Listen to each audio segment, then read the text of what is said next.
Hi കൂട്ടുകാരെ, പുതിയൊരു വീഡിയോയിലേക്ക് എല്ലാവർക്കും സ്വാഗതം. അങ്ങനെ ഷേയുടെ വീട്ടിൽ നിന്ന് വീട് കാണൽ ചടങ്ങിന് വേണ്ടി വരികയാണ് കേട്ടോ. എല്ലാവരും കൂടി അവിടെ എത്തുന്നുണ്ട്. എന്നാൽ ഈ സമയം ശാന്തപ്പനാണ് ഇനി ഷേയുടെ അച്ഛനായി ഉത്തരവാദിത്തങ്ങളെല്ലാം ഏറ്റെടുക്കുന്നത് കേട്ടോ. ബാലമാമയാണെങ്കിലോ ഹേമ ഇങ്ങനെ എല്ലാവർക്കും വിളിക്കുമ്പോൾ ബാലമാമയ്ക്ക് തിരിച്ച് അവർ വിളിക്കുകയാണ്, നിങ്ങളുടെ മകൻ്റെ കല്യാണം ഹേമയാണല്ലോ വിളിച്ച് പറയുന്നത്, വീട് കാണൽ ചടങ്ങുണ്ട്, എല്ലാവരും നേരത്തെ എത്തിക്കോളൂ എന്നൊക്കെ പറഞ്ഞ് അങ്ങനെ സമ്മതം കൊള്ളുമ്പോൾ ഹേമക്ക് ഒത്തിരി സന്തോഷമാവുകയാണ് കേട്ടോ. ഹേമ കരുതുന്നത് എൻ്റെ ഭർത്താവ് ഞാൻ വിചാരിച്ചതുപോലെ തന്നെ എനിക്കൊപ്പം നിന്നിരിക്കുന്നു എന്ന ഒരു പ്രതീക്ഷയാണ് കേട്ടോ ഹേമക്കുള്ളിൽ വരുന്നത്. പക്ഷേ വരാനിരിക്കുന്നത് എന്തെന്ന് ഹേമ മനസ്സിലാക്കുന്നില്ല കേട്ടോ.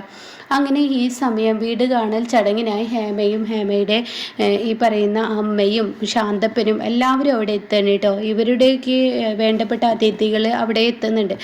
അങ്ങനെ ഈ സമയം അതിൻ്റേതായ ചടങ്ങുകൾ നടത്തണം. വീട് കാണൽ ചടങ്ങിന് വന്ന് പിന്നീട് അതിൻ്റേതായ ആ ഒരു അതായത് കല്യാണ മുഹൂർത്തം കുറിക്കുന്ന ആ ഒരു സംഭവങ്ങളൊക്കെ ഉണ്ടാവുകയാണ് കേട്ടോ. അപ്പോൾ ഈ സമയം മാഷ് അങ്ങോട്ടേക്ക് വരുന്നില്ല. മാഷിനെ എത്ര വിളിച്ചിട്ടും ആര് വിളിച്ചിട്ടും വരുന്നില്ല. ഇതേ സമയം ചാരുവും ആകാശവും എന്താണ് ഇനിയിപ്പോൾ ബാലമാമയുടെ മനസ്സിൽ അച്ഛൻ്റെ മനസ്സിൽ എന്തൊക്കെ ഇവർ പരസ്പരം അങ്ങോട്ടും ഇങ്ങോട്ട് പറയുന്നുണ്ട് കേട്ടോ. അങ്ങനെ വീട്ടിലൊന്നടക്കം ആളുകൾ വരികയാണ്. അപ്പോൾ ഈ സമയം അരവിന്ദനോടും അതുപോലെ തന്നെ ഹേമയോടും ചോദിക്കുകയാണ്, നിൻ്റെ അച്ഛനാണല്ലോ നിൻ്റെ കല്യാണത്തിൻ്റെ എല്ലാ കാര്യങ്ങളും മുന്നിട്ട് നടത്തുന്നത്, എന്തിപ്പോൾ ശാന്തപ്പൻ നടത്തുന്നത് പോലെയാണല്ലോ, എന്ത് പറ്റി എന്നൊക്കെ ചോദിക്കുമ്പോൾ ഹേമ പറയണേ, ഞങ്ങൾ എന്ത് ചെയ്യാനാണ്, എത്ര ആ മനുഷ്യനോട് എന്ത് പറഞ്ഞിട്ടും കാര്യമില്ല, ആ മനുഷ്യൻ എൻ്റെ മോൻ്റെ വിവാഹത്തിൻ്റെ ഒരു ചടങ്ങുകളും നടത്തില്ല, നിങ്ങൾ നാട്ടുകാരൊക്കെ ഇതിൽ ഇടപെട്ടിട്ട് എന്തെങ്കിലും ഒരു തീരുമാനം എടുക്കുക, അയാൾ എല്ലാ മനുഷ്യനല്ല എൻ്റെ മകൻ്റെ എല്ലാ കാര്യങ്ങൾക്കും ഉത്തരവാദിത്തത്തോട് കൂടിയിട്ട് എല്ലാ പരിപാടികളും ചെയ്യേണ്ടത്, പക്ഷെ ആ മനുഷ്യൻ എത്ര പറഞ്ഞാലും തലയിൽ കയറുന്നില്ല എന്ന് പറയണിട്ടോ. അങ്ങനെ ഈ സമയം എല്ലാവർക്കിടയിൽ ചർച്ച ചെയ്യാൻ വേണ്ടി, എന്നാൽ ഈ സമയം ഹേമയാണെങ്കിലോ ഈ ഒരു ചടങ്ങുകളുണ്ട് കേട്ടോ, വീട് കാണാൻ വന്നിട്ട് പിന്നീടുള്ള ചടങ്ങുകൾ ഓരോന്നോരോന്നായി ഹേമ നടത്തിക്കൊണ്ടിരിക്കുകയാണ്. അപ്പോൾ ചാരുവും അതുപോലെ തന്നെ ആകാശ് ഇവിടെ എന്താണ് സംഭവിക്കുന്നതെന്ന് അറിയാതെ നിൽക്കുകയാണ്. ഇതേ സമയം ബാലമാമ വരാത്തതിനെ തുടർന്ന് ഹേമക്ക് ചൊണി പിടിച്ച് തുടങ്ങുകയാണ് കേട്ടോ. ദേഷ്യം ഇങ്ങനെ മൂക്കിൻ്റെ അടുത്ത് എത്തി തുടങ്ങുകയാണ്. അപ്പോൾ ഹേമയാണെങ്കിലും അങ്ങേരെ വിട്ടാൽ എങ്ങനെ ശരിയാവില്ല, എൻ്റെ മകൻ്റെ കല്യാണത്തിൻ്റെ എല്ലാ ചടങ്ങും അങ്ങേര് തന്നെ നിർത്തണം. അപ്പോഴേക്കും ഷേയക്കാണെങ്കിലോ ഈ ഒരു ചടങ്ങ് അയാളെ കൊണ്ട് തന്നെ നടത്തിക്കണം എന്നുള്ള ആ ഒരു തീരുമാനം ഷേയ എടുക്കുകയാണ് കേട്ടോ. അങ്ങനെ ഷേയ പറയാണ്, ഈ ഹേമയോട് പറയണേ, ഞാൻ പറയുന്നത് പോലെ നിങ്ങൾ വേണ്ടതുപോലെ ചെയ്യ്, അരവിന്ദൻ്റെ അച്ഛനാണല്ലോ ഇപ്പോൾ എല്ലാ ചടങ്ങുകൾക്കും മുന്നിട്ട് നിൽക്കേണ്ടത്, അല്ലാതെ ആൻറ്റി അല്ലല്ലോ. അപ്പോൾ അരവിന്ദൻ്റെ അച്ഛനെ അതിനെന്താ ചെയ്യാൻ മോളെ, അയാൾ വിളിച്ചാൽ വരത്തില്ലല്ലോ, പിന്നെ എന്താ ചെയ്യുക, കല്യാണം തന്നെ അയാൾക്ക് വെറുപ്പാണല്ലോ, അങ്ങനെ പറഞ്ഞാൽ പറ്റില്ല, എൻ്റെ കല്യാണത്തിൻ്റെ എല്ലാ ഉത്തരവാദിത്തങ്ങളും അരവിന്ദൻ്റെ അച്ഛനെ മുന്നിട്ട് നിന്ന് തന്നെ നടത്തി തരണം എന്ന് പറയാൻ കേട്ടോ. അങ്ങനെ എന്ത് ഞാൻ ചെയ്യാനാണെന്ന് പറയുമ്പോൾ ഇവിടുത്തെ നാട്ടുപ്രമാണികളൊക്കെ ഉണ്ടല്ലോ, നാട്ടുപ്രമാണികളോടൊക്കെ കാര്യം അങ്ങ് പറയാണ്, കരക്കാരോട് അങ്ങനെ പറയുന്നത് പോലെ അന്ന് പറഞ്ഞില്ല അതുപോലെ തന്നെ പറയൂ എന്ന് പറയാനായിട്ട്. അങ്ങനെ നാട്ടുപ്രമാണികളെ ഹേമ ചെന്ന് കാണണം.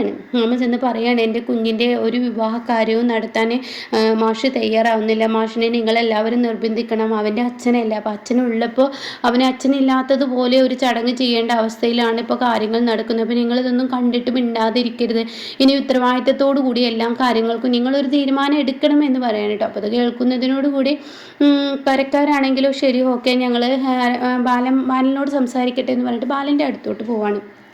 ഇതേ സമയം ആകാശവും ചാരുവും ഒക്കെ വന്ന് പറയുന്നുണ്ട് കേട്ടോ, ബാലഭാമയെ ഇനി ഇവിടെ ഇപ്പം എന്താ പ്രശ്നം ഉണ്ടാവുക, ഒരിക്കലും ഞാൻ അവൻ്റെ വിവാഹത്തിൻ്റെ ഒരു ചടങ്ങും നടത്തില്ലെന്ന് പറഞ്ഞു, പിന്നെന്താ ബാലമാമ ഇന്നലെ എല്ലാവരോടും നേരത്തെ വരാനും ഒക്കെ പറഞ്ഞത്, ഇപ്പോൾ ആളുകൾ ബാലമാമയോട് ചോദിച്ചില്ലേ, അത് ഹേമ വിളിച്ചു പറഞ്ഞു, അതിനനുസരിച്ച് ഞാൻ മൂളിക്കൊടുത്തു, അത്രയേ ഉള്ളൂ, ഞാൻ ആരുടെയും വിവാഹം നടത്തി കൊടുക്കുക എന്നുള്ള വാക്ക് ഞാൻ മുൻപേ പറഞ്ഞിട്ടില്ല, ഈ വിവാഹത്തിന് എനിക്ക് യാതൊരുവിധ യോജിപ്പില്ല എന്ന് ഞാൻ എല്ലാവരോടും പറഞ്ഞതാണ്, എന്നിട്ടിപ്പോൾ എൻ്റെ മകനും എൻ്റെ ഭാര്യയും എൻ്റെ വാക്കുകൾ ധിക്കരിച്ച് ഈ വിവാഹം നടത്തുമ്പോൾ ഞാൻ പിന്നെ എന്തിനാ മുന്നിട്ട് നിൽക്കുന്നത്. അപ്പോഴേക്കും അവിടെ കരക്കാരെത്തിയിട്ടോ. അങ്ങനെ നാട്ടുപ്രമാണികൾ എല്ലാവരും വന്നിട്ട് കാര്യങ്ങൾ ചോദിക്കുകയാണ്, എന്താണ് ബാല, നീ എല്ലാത്തിനും നല്ല ചിട്ടവട്ടങ്ങളോടുകൂടി കാര്യങ്ങൾ നടത്തുന്ന ബാല ഇങ്ങനെ ആയിപ്പോയത്, 1000 പറയിലെ ബാലൻ എന്ന് പറഞ്ഞാൽ ആരും ഒന്ന് നോക്കിപ്പോകുന്ന ബാലനാണ്, ഇന്നിപ്പോൾ ബാലൻ്റെ മകൻ്റെ കല്യാണം വരുമ്പോൾ ബാലൻ എന്താ ഒഴിഞ്ഞു നിൽക്കുന്നത്, ഈ പറയുന്നത് പോലെ ഒരു അച്ഛനില്ലാത്ത മകനെ പോലെയാണല്ലോ അവൻ്റെ വിവാഹ കാര്യങ്ങളിൽ എല്ലാം വരുന്നത്. തുടക്കത്തിൽ തന്നെ പല പ്രശ്നങ്ങളും ഇതിലുണ്ടല്ലോ, ബാല നീ ഇങ്ങനെ ഇത്രത്തോളം അധമതിച്ചു പോയോ, എന്തൊരു കഷ്ടമാണ്, നീ ഇത്രയും അസൂയ പാടില്ല, എന്തായാലും നിനക്ക് നല്ലൊരു മരുമകളല്ലേ വരാനിരിക്കുന്നത്, ഒരു ചീഫ് എഞ്ചിനീയർ അല്ലേ, അത് ഒരു ഗവൺമെൻറ് ജോലിക്കാരൻ. ബാല അതിനെയൊക്കെ അതിൻ്റേതായ ഒരു അഭിമാനത്തോടു കൂടി കണ്ടിരുന്ന ബാല ഇന്ന് ബാലനെ എന്ത് പറ്റി? ഈ പറയുന്ന ഹേമ പറയുന്നത് പോലെ തന്നെ ബാക്കിയുള്ളവരുടെ തല കുത്തിത്തിരിപ്പോണ്ട് ഇങ്ങനെ ആയതാണെന്നൊക്കെ പറഞ്ഞ് ചോദ്യം ചെയ്യാണ് കേട്ടോ. അങ്ങനെ ബാലമാമക്ക് ഒരിക്കലും ഈ ഒരു ഇതിൽ നിന്നും ഒഴിഞ്ഞു മാറാൻ പറ്റില്ല. കാരണം ഈ ഒരു ചടങ്ങിൽ ബാലൻ പങ്കെടുക്കണം എന്ന് കരക്കാർ പറയാണ്, നാട്ടുപ്രമാണികൾ പറയാണ്. ആ സമയം മാമക്ക് ആകെ ദേഷ്യം പിടിക്കണം. അപ്പം ഞാൻ വന്നോളാം, നിങ്ങൾ പോയിക്കോളൂ എന്ന് പറയണം കേട്ടോ. അങ്ങനെ ഈ സമയം ഷെയ ചോദിക്കുകയാണ് അവരോടൊക്കെ, എന്തായി, അരവിന്ദൻ്റെ അച്ഛൻ വന്നോ എന്ന് ചോദിക്കുകയാണ്. അവരിപ്പോൾ വരും, ഞങ്ങൾ പറഞ്ഞിട്ടുണ്ട്, ഞങ്ങൾ പറഞ്ഞിട്ട് ഞങ്ങൾക്കൊപ്പം നിൽക്കാത്തവരെ പിന്നീട് എന്താ ചെയ്യുക എന്നുള്ള ബാലൻ നന്നായി അറിയാം, അതുകൊണ്ട് ബാലൻ ഈ ചടങ്ങിന് വരുമെന്ന് പറയും കേട്ടോ. എന്നാൽ ഈ സമയം ചാരുവും ആകാശവും ഇനി ഇവിടെ എന്താ സംഭവിക്കാൻ പോകുന്നത് എന്നറിയാതെ ഇങ്ങനെ നിൽക്കുമ്പോഴാണ് ബാലൻ അങ്ങോട്ടേക്ക് ഇറങ്ങി വരുന്നത് കേട്ടോ. ബാലമാമ ഇവരുടെ ഇടയിലോട്ട് ഇറങ്ങി വരികയാണ്. ഇതേ സമയം ഇവർക്ക് എല്ലാവർക്കും സന്തോഷമാവാണ്. ഷെയാണെങ്കിലോ കണ്ണിട്ട് കാണിക്കുകയാണ് ഹേമയോട്, ഇപ്പം എന്തായി, ഞാൻ പറഞ്ഞ മോളുടെ അടിപൊളി വഴികളാണ്. അപ്പോഴേക്കും അരവിന്ദന് സന്തോഷമാവാണ് കേട്ടോ. അങ്ങനെ എല്ലാവരും നല്ല സന്തോഷത്തോടു കൂടി ബാലൻ അരവിന്ദൻ്റെ ചടങ്ങ് നടത്താൻ എത്തിയിരിക്കുന്നു എന്നുള്ള ആ ലെവലിൽ ഇങ്ങനെ നോക്കി നിൽക്കുമ്പോൾ ബാലമാമയാണെങ്കിലോ എല്ലാവരും കൂടി നിൽക്കുന്ന ആ ഒരു ഇതിലോട്ട് വന്ന് ബാലമാമ കുറച്ച് നേരം എല്ലാവരും ഇങ്ങനെ തുറച്ച് നോക്കണം കേട്ടോ. ഇതേ സമയം ഷെയ ആണെങ്കിലോ അങ്ങനെ എങ്ങനെ ഉണ്ടടി എൻ്റെ കളികൾ എന്നുള്ള ലെവലിൽ ചാരുവിനെ നോക്കുകയാണ്. ഇപ്പോൾ ചാരുവും ആകാശമാണെങ്കിൽ പരസ്പരം ഇവിടെ എന്താ സംഭവിക്കാൻ പോകുന്നതെന്ന് അറിയാതെ ആകെ പകച്ച് നിൽക്കുകയാണ്. ബാലമാമക്ക് ഇങ്ങനെ ഒരു അവസ്ഥ വന്നല്ലോ, എൻ്റെ ബാലമാമക്ക് എല്ലാത്തിലും പങ്കെടുക്കേണ്ട ആ അവസ്ഥയിലോട്ട് തന്നെ എത്തിച്ചേരുകയാണല്ലോ. അങ്ങനെ ഈ സമയം ബാലമാമ എന്താ ചെയ്യുന്നത്, പിന്നീട് അവിടെ ഒരു കുട ഇരിക്കുന്നുണ്ടാവും കേട്ടോ. ആ കുടവുമായി ബാലമാമ കുറച്ച് അപ്പുറത്തേക്ക് നീങ്ങി നിൽക്കുകയാണ്. എന്നിട്ട് ബാലമാമ എന്താ ചെയ്യുന്നത്, ആ ഒരു കുടത്തിൽ ഫുള്ള് വെള്ളം എടുത്ത് തൻ്റെ തലയിലൂടെ ഒഴിക്കുകയാണ്. ഇത് കാണുന്ന ഹേമയും ഷേയും അതുപോലെ ഷേയുടെ അമ്മയും ഒക്കെ ആകെ പകച്ചു പോവാണ്. എന്താണ് ഇയാൾ ചെയ്യുന്നത്, എന്തിനാണ് ഇയാൾ ഇങ്ങനെ കുളിക്കുന്നത് എല്ലാവർക്കും മുന്നിൽ എന്നുള്ള ആ ഒരു ലെവലിൽ നിൽക്കണം.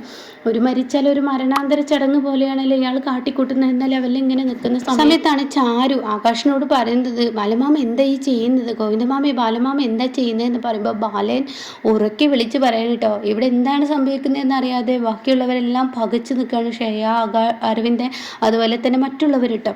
അങ്ങനെ ഹേമയാകെ പകച്ചു നിൽക്കുന്ന സമയത്താണ് ബാലമാമ ഈ പൂജാരിയോട് പറയുന്നത്, അതെ, എൻ്റെ മൂത്ത പുത്രനായ അരവിന്ദൻ അവൻ മരിച്ചു, അവന് ബലിയിടാനാണ് ഞാൻ വന്നിരിക്കുന്നത്, അതുകൊണ്ട് ബലികർമ്മങ്ങൾ ചെയ്യൂ എന്ന് പറയുമ്പോൾ ഈ പൂജാരി ചോദിക്കുകയാണ്, ബാല എന്താ നീ പറഞ്ഞത്? ഞാൻ പറഞ്ഞു എൻ്റെ മൂത്ത പുത്രൻ മരിച്ചു, എനിക്കൊരു ബലി ഇടണം.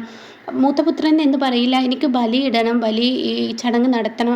അതിനെന്താ നടത്തിക്കോളൂ എന്ന് പറയണം കേട്ടോ. ആ സമയമാണ് ഈ പൂജാരിക്കൊന്നും അറിയില്ല, നാട്ടിലുള്ള ആർക്കും ഒന്നും മനസ്സിലാവുന്നില്ല.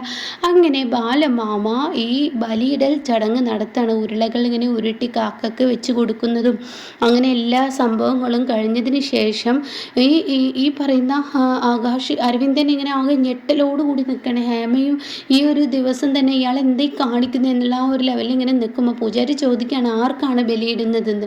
ആ സമയമാണ് കേട്ടോ ബലിയിടുന്ന ആ സമയം പറയുന്നത്, എൻ്റെ മൂത്ത മകൻ അരവിന്ദൻ അവൻ മരിച്ചിരിക്കുന്നു, അവന് വേണ്ടിയാണ് ഞാൻ ബലിയിട്ടതെന്ന് പറയുന്നത് കേട്ടോ. അത് കേൾക്കുന്ന അരവിന്ദൻ്റെ ഇടനെഞ്ച് പൊട്ടാണ്. അരവിന്ദൻ ഒരു നിമിഷത്തേക്ക് എല്ലാം ഇല്ലാതാവുകയാണ്.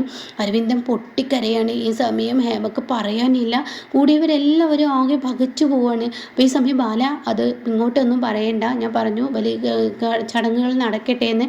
അങ്ങനെ ബാലമാമ ഉരുളകളാക്കി ഇങ്ങനെ ആ ചോറുരുളകൾ അവിടെ വെച്ച് കൊടുത്ത് ഇലയിൽ വെച്ച് കൊടുത്ത് ബാലമാമ പറയണം, നീ ജനിച്ചത് മുതൽ എനിക്ക് എന്നും ശാപമായിരുന്നു. എൻ്റെ വാക്കുകൾക്കോ ഒരച്ഛൻ എന്നുള്ള സ്ഥാനവും നീ എനിക്ക് തന്നിട്ടില്ല.